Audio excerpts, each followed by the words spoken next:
এই 4 মাস পর এসে দেশের মানবাধিকার পরিস্থিতি কতটা উন্নতি হলো বলে আপনি মনে করছেন?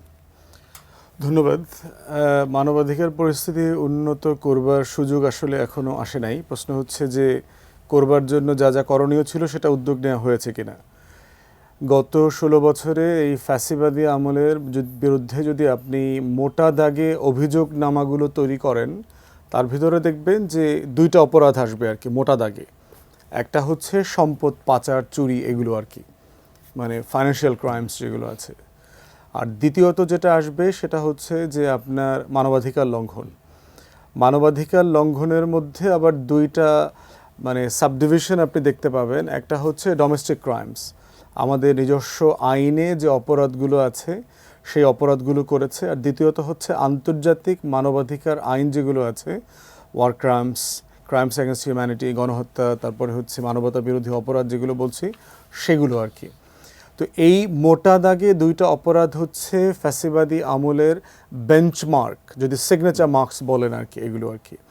তো সেই জায়গাতে আমরা বোধ করছি যে এটা রাষ্ট্র আকারে, জাতি আকারে যদি আমাদেরকে সামনে যেতে হয়, তাহলে এই 16 বছরের আমলনামাটার পর্যালোচনা হতে হবে। প্রধান উপদেষ্টার সাথে যখন আমাদের একাধিকবার দেখা হয়েছে, আমরা কিন্তু এই বিষয়টা বারবার ওনাকে বলেছি। পার্টিকুলারলি এই 16 বছরে আপনার 4টা গণহত্যা হয়েছে মোটা দাগে, বড় আকারের। প্রথম গণহত্যা হচ্ছে যে আপনার পিলখানায় গণহত্যা, এবং এই পিলখানা গণহত্যার মধ্য দিয়ে বাংলাদেশের স্বাধীনতা সার্বভৌমত্বকে যারা সেফগার্ড করেন সেরকম 2টা ফোর্সকে মুখোমুখি করে 2টো বাহিনীকেই প্রশ্নবিদ্ধ করে দেওয়া হয়েছে। বাংলাদেশের স্বাধীনতা যুদ্ধে তো নেতৃত্ব দিয়েছে আমাদের আর্মড ফোর্সেস, যেটা তখন ইপিআর ছিল, ইস্ট পাকিস্তান রেজিমেন্ট ছিল, অথবা বেঙ্গল রেজিমেন্ট। এই বেঙ্গল রেজিমেন্টেও আপনার 71 সালের 9 মাসের যুদ্ধে এত পরিমাণ অফিসার মারা যায় নাই। শুধু তাই না, পৃথিবীর, আমি অনেকের লেখা পড়েছি যে পৃথিবীর কোনো যুদ্ধে সিঙ্গেল ফ্রন্টে এই সময়ের মধ্যে এতগুলো মিলিটারি অফিসার কোথাও মারা যায়নি। সোলজার মারা গেছে, শত শত হাজার হাজার অফিসার মারা গেছে, কিন্তু এইখানে আপনার 2 দিনের ব্যবধানে আমার 57 জন অফিসার মারা গেছে, হত্যা করা হয়েছে, এবং কি বিভৎসভাবে হত্যা করা হয়েছে। আপনার মানে হত্যা করে, কুপায়ে জবাই করে, এরপরে লাশ জ্বালায় দেওয়া হয়েছে আগুন দিয়ে, পোড়ানো লাশ সেটা আবার ডাস্টবিনে ফেলে দিচ্ছে, সুয়ারেজের ভিতরে চলে গেছে। অফিসারদের ফ্যামিলিদেরকে, ওয়াইফদেরকে কীভাবে বিভৎসভাবে অ্যাবিউজ করা হয়েছে, বাচ্চাদেরকে হত্যা করা হয়েছে। এরপরে বিডিআরেরও অনেক অনেক অনেক জওয়ানকে সেদিনকার এইখানে মানে হত্যার শিকার হয়েছেন। সানবিট সব দিবে সামাল। সানবিট ম্যাজিক প্রেস ডিশওয়াশিং এর মাথা ঘোরানো সলিউশন। বিডিআর হত্যার শিকার হয়েছে কম, কিন্তু তাদের ফোর্স ক্ষতিগ্রস্ত হয়েছে হিউজ। 10,000-এর উপরে, 12,000-এর উপরে বিডিআর জওয়ানকে গ্রেফতার করা হয়েছে। এবং আমি আমার আইনি সাহায্য দেওয়ার সূত্র ধরে অনেক বিডিআর জওয়ানের মামলার সম্পর্কে জানি আর কি। এমন জওয়ানকে আমরা জানি যিনি ছুটিতে বাড়িতে গেছেন, বিয়ে করে এসে পরের দিন মাত্র কাজে জয়েন করেছেন 25 তারিখে। তিনি ঘটনার আগামাথা কিছুই জানেন না, তিনিও গ্রেফতার হয়েছেন। তো এই ধরনের অসংখ্য বিডিআর জওয়ান যারা আসলে এই বিদ্রোহ অথবা গণহত্যার সাথে ন্যূনতম কোনো সম্পর্ক নাই, তাদেরকে গ্রেফতার করে জীবনটা মানে নরক বানিয়ে দেওয়া হয়েছে। এই মানুষগুলোর পরিবার নাই, সংসার নাই, বাচ্চা, ছেলে মেয়ে, বউ কিছু নাই, আয় উপার্জনের বন্দোবস্ত নাই, বাবা মা ভাই বোনের সংসার সব এলোমেলো হয়ে গেছে জীবনটা। তাহলে 2টা ফোর্স শেষ হয়ে গেছে একটা গণহত্যা দিয়ে। দ্বিতীয় গণহত্যা হচ্ছে আপনার 2013-তে হেফাজতের গণহত্যা।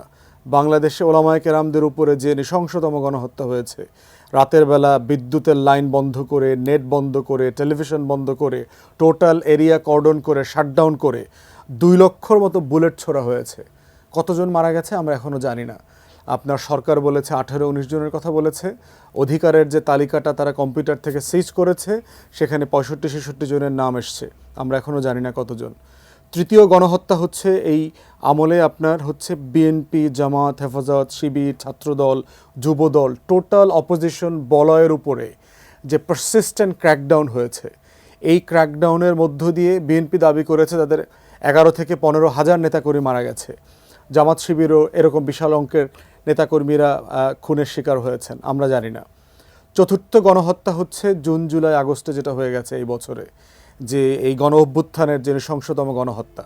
1700 শহীদের তালিকা ইতিমধ্যে করা হয়েছে, এবং এই তালিকাটা এখনও আপনার সংখ্যা বাড়বে, কারণ আমরা জানি না যে গণকবর এখন আইডেন্টিফাই হয় নাই, কি পরিমাণ লাশ এখনও মর্গে আছে এবং মর্গে থেকে লাশ চুরি হয়ে গেছে।